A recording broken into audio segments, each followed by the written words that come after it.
Hi everyone, welcome to The Enthusiastic Buddhist. In this episode, I want to look at the topic of karma. Now, karma is a big topic, so I'm going to cover some different aspects of karma over a couple of episodes to help break it up into easily understandable parts.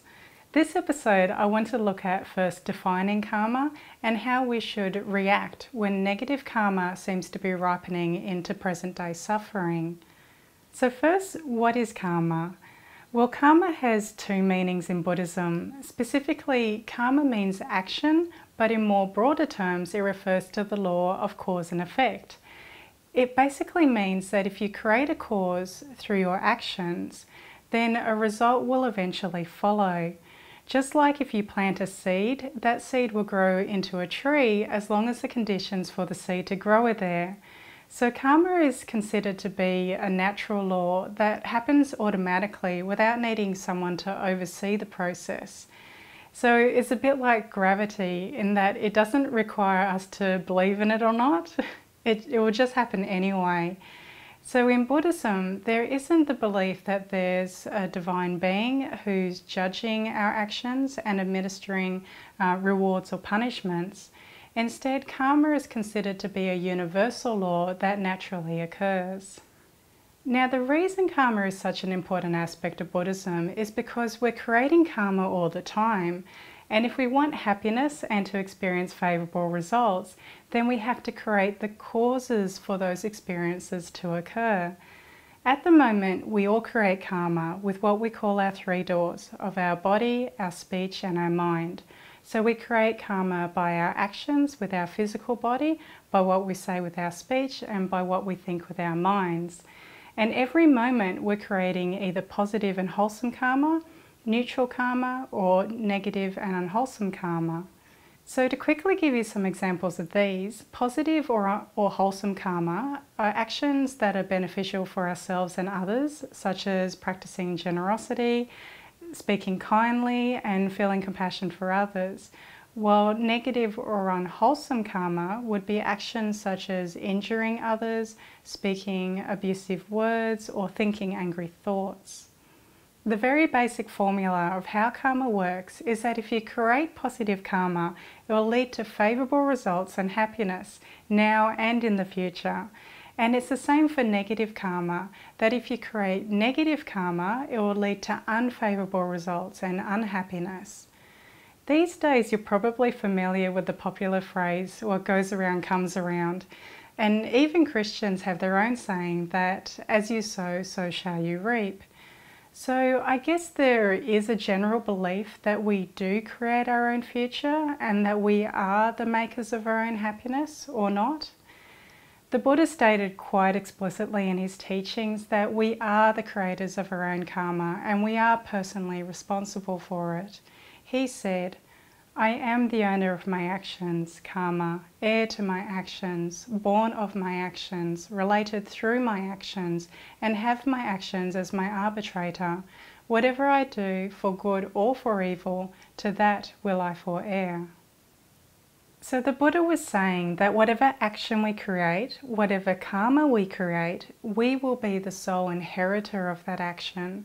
In other words, when we create karma with our three doors of our body, speech and mind, the result of that action will ripen on us.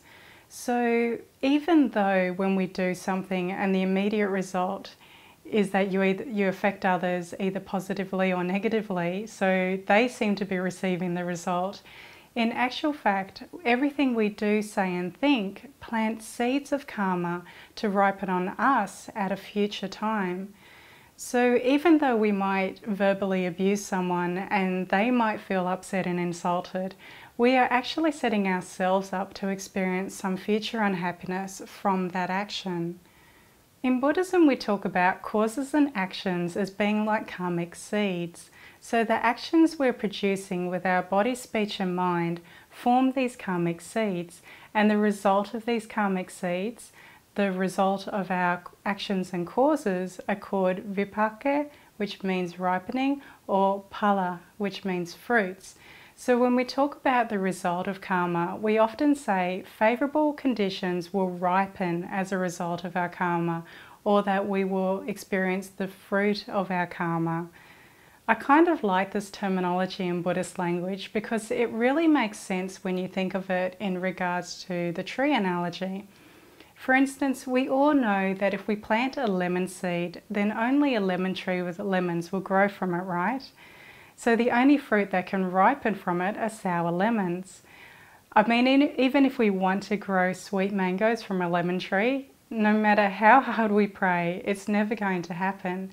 So in the same way, if we want to experience sweet and favourable results from our actions, then we need to plant good karma and perform wholesome actions with our body, speech and mind. There's no other formula for it. Now, the ripening of karma doesn't always happen straight away. Karma can operate over lifetimes, so the actions and seeds we create now might lie dormant for many lifetimes before we see the result.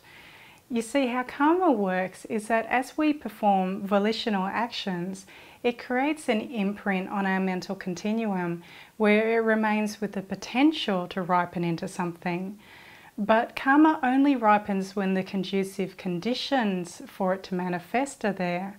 So until we meet those right conditions, that karma will lie dormant, and that goes for both positive and negative karma. Now, that doesn't mean we have to wait around for ages until either all our positive karma ripens or all our negative karma ripens. We're not completely powerless here, because what we do now, the actions we do in the present, actually influences how the past karma will manifest. And this is exactly what makes enlightenment possible, because if we practice good karma now and we have kind of this store of good karmic seeds from our past, then it can manifest into our awakening in this present moment.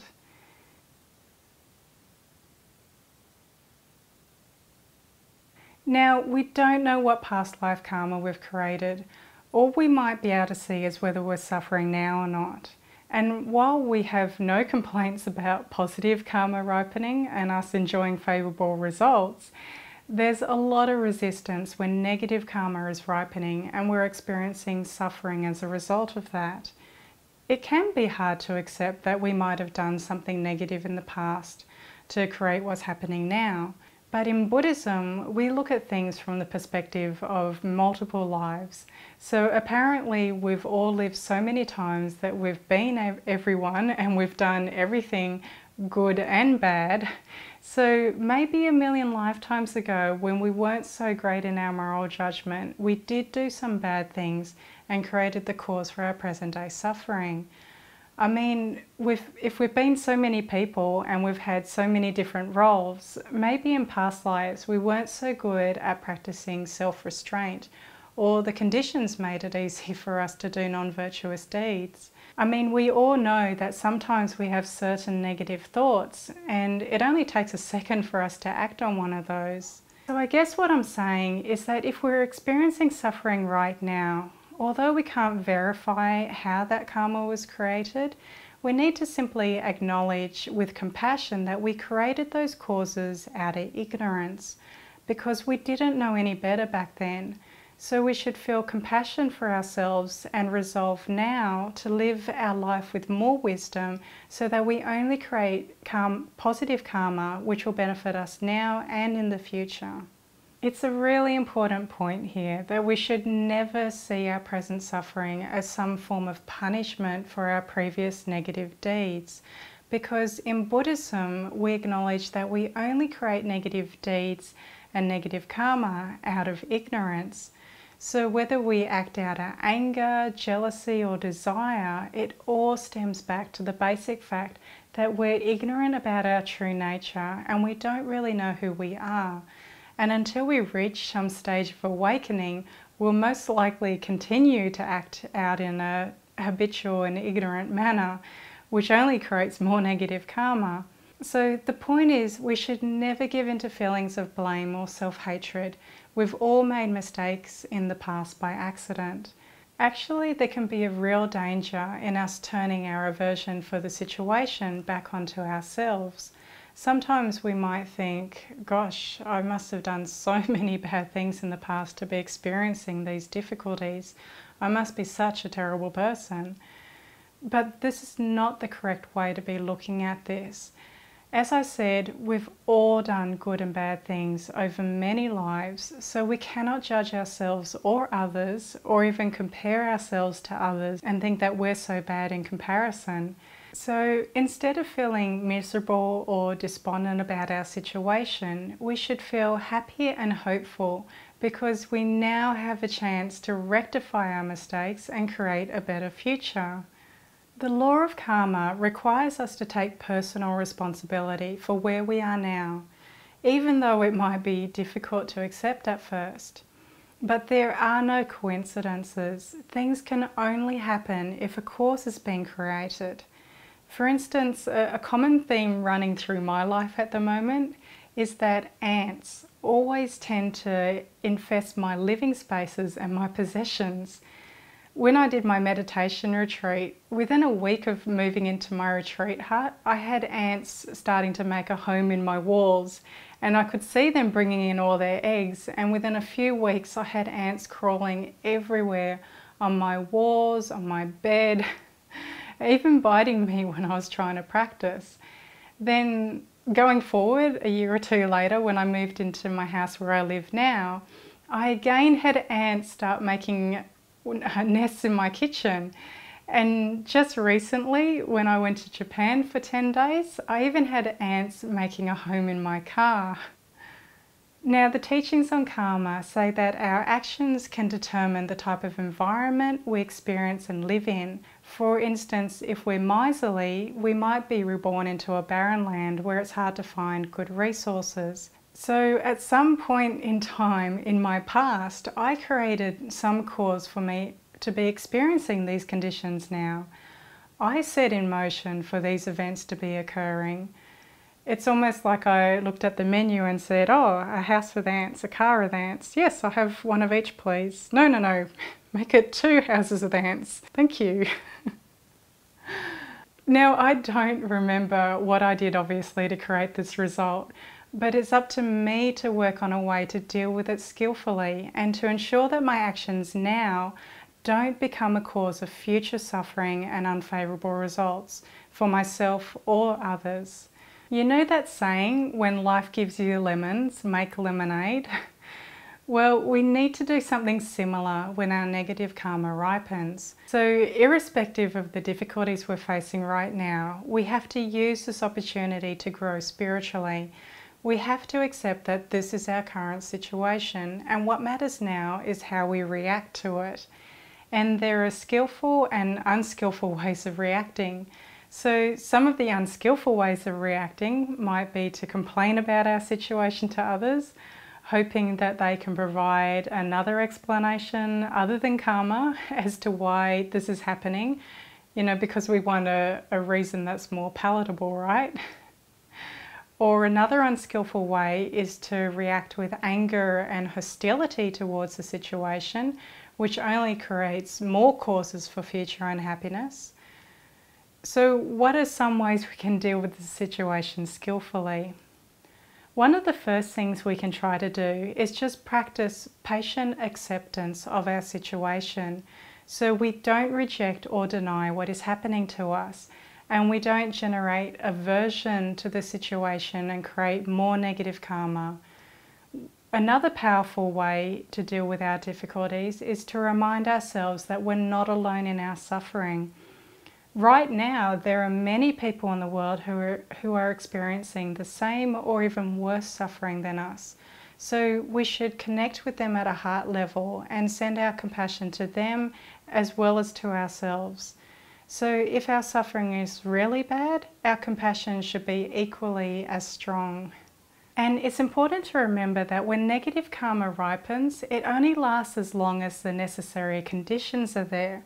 So since everything is constantly changing due to impermanence, our negative situation will not last forever. It has to change because conditions will change and the cause will eventually be exhausted. You see, once that karma has ripened and been exhausted, we won't need to experience the result of that particular karma again.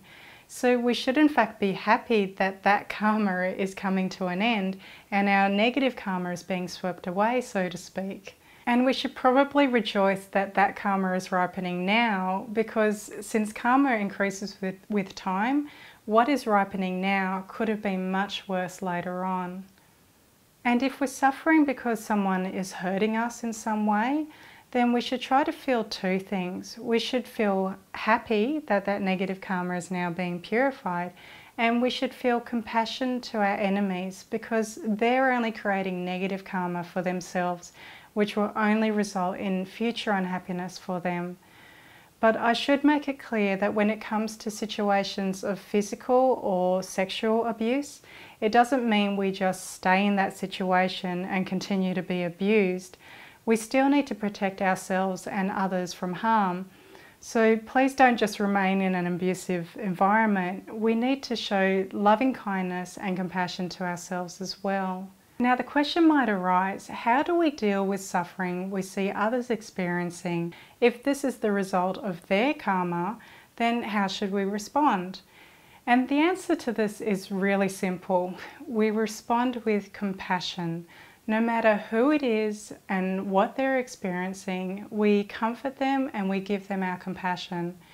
If you think about it this way, if a 4-year-old girl gets badly attacked by a dog, she may be experiencing the results of some previous life karma where she mistreated animals, for instance, but nevertheless, right now, she's just a naive 4-year-old girl who's just terrified and doesn't understand that she's experiencing the consequences of some action that she set in motion, many lifetimes ago. She just knows she's been attacked and needs to be comforted. So we should comfort them without question. Now, even if the victim is older and someone we don't like, we should never rejoice in their suffering or the negative circumstances that they're experiencing. One reason for this is because that only plants more negative karma in our own minds. Perhaps one of the most important things we need to realize about karma is that the suffering in our lives are consequences, not punishments for specific acts we've done in the past. So we should never think that people deserve that suffering that they're experiencing, because, as I explained before, the truth is no matter what suffering we or others are experiencing, ignorance was always the reason for creating that negative karma. And since we're all not enlightened and the majority of our karma is created out of ignorance, we're therefore all objects of compassion. Sometimes people might wonder whether karma as a process is compassionate or not. Well, karma is not a law of retribution. There is no blaming anyone here. What does make it uncompassionate, though, is our reaction to the results that we see. So if we see someone suffering and we say, well, they deserve the suffering because they created it, then of course that's not compassionate. But just because A might lead to B doesn't necessarily mean that karma as a process is uncompassionate in itself, or that it's not valid. And we need to remember as well that there's no permanent self here that's experiencing the result. So our former self that created the karma is not the same as our present self that's experiencing the result now.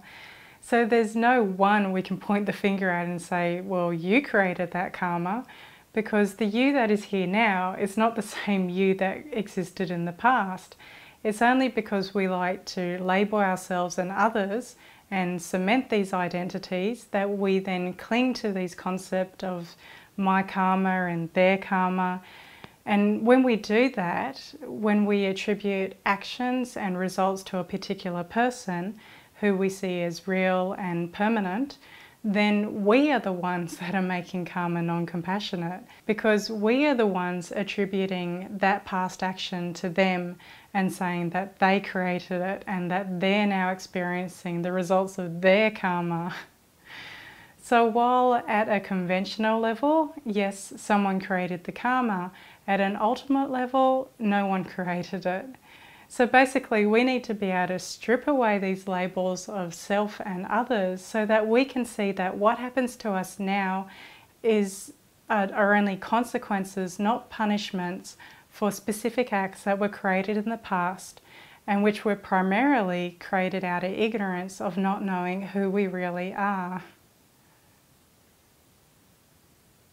Now, although it might be interesting to try and determine for ourselves the reasons why people are experiencing such and such results of their karma, in Buddhism it isn't always so clear-cut that if you do A, then B will follow, because from the point where that single karma was created, from that single action, there are many subsequent actions and causes and also conditions that will affect how that original karma will ripen.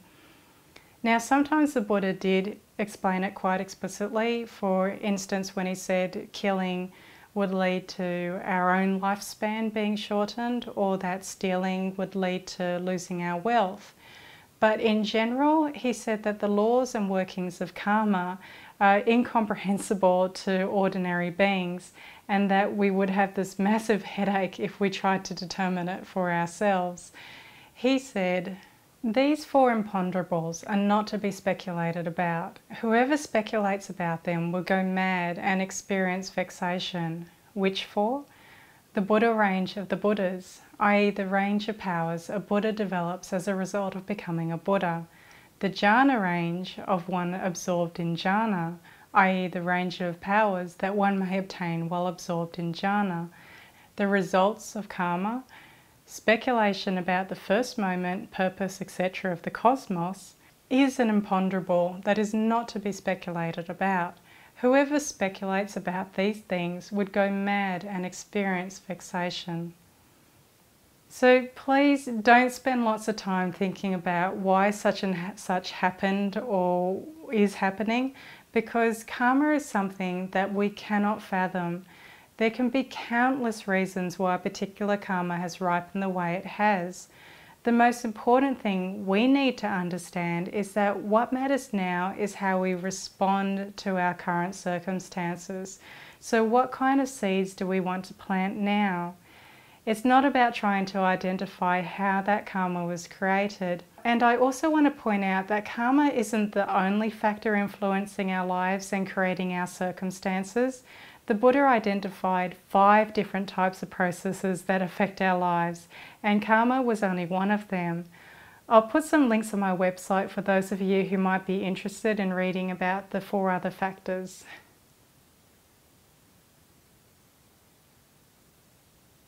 Now, another aspect of karma is that if we are the result of our former actions, then karma can explain how we came to be the person we are today.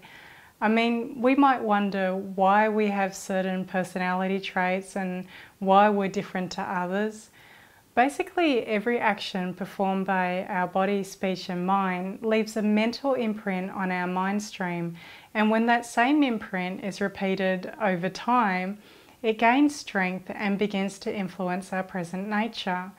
So if we've practiced anger quite a lot in the past, then we're more likely to have a short temper now. Or if we've lied continuously in the past, it's likely we're able to lie more easily now. In many ways, what we are now is an indication of what we practiced in the past. So we should investigate. We should look at what kind of strong personality traits or mental habits we have right now. Which ones did we have as a child? Have we always had a tendency to be jealous of others or miserly with our money and possessions? And have you ever wondered why other people are so generous or so witty or so kind? I mean, where did this come from? We can't say that our personalities or mental habits are a result of our parents or the environment we grew up in, because you just need to look at the study of twins who grew up with the same parents in the same environment, and you can see that they still have their individual personalities, their strengths and their weaknesses. So karma basically says that whatever our habitual tendencies or predispositions are, it's largely due to having practiced them repeatedly in the past. And once we're able to identify the negative habitual tendencies in particular, we can start to employ their antidotes so we can stop creating those negative karmic habits. The beauty of karma is that it isn't fatalistic. Our future is not predetermined and it can be changed, because every moment we're creating karma. which is actually empowering because it enables us to change our future for the better. So we can change our karma and therefore determine the future conditions we'll meet and the people we'll become. And Buddhist teachings and practices are all about creating positive karma of our body, speech and mind, as this is the primary method for bringing us closer to enlightenment. The Buddha said, "As from a great heap of flowers many garlands can be made, even so should many good deeds be done by one born immortal." So the Buddha is saying that we need to practice many positive and wholesome deeds in our life. So it's as if we were creating multiple strings of beautiful necklaces made up of our beautiful and virtuous deeds. Basically, if we want to become enlightened, it's not a causeless thing. We have to create the causes for it to happen. So if we want to become wise, compassionate, kind and patient people, let alone become enlightened, we have to start planting the seeds for that to happen. And it all begins with our thoughts, because our thoughts are the precursors to our speech and actions.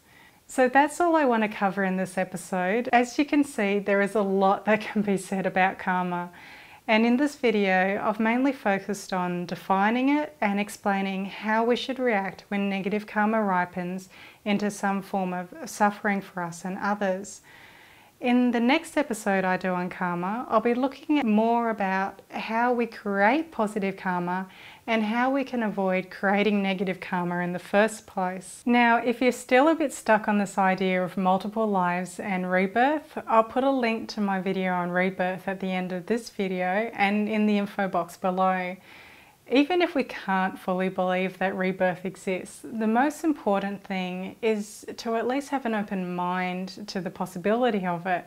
Anyway, I hope you enjoyed my talk on karma. If you did find this video interesting or helpful, please like and share it, and subscribe to my channel for more videos. And make sure you visit my website, enthusiasticbuddhist.com, for more on Buddhism and meditation. So take care everyone, and I hope to see you in the next episode.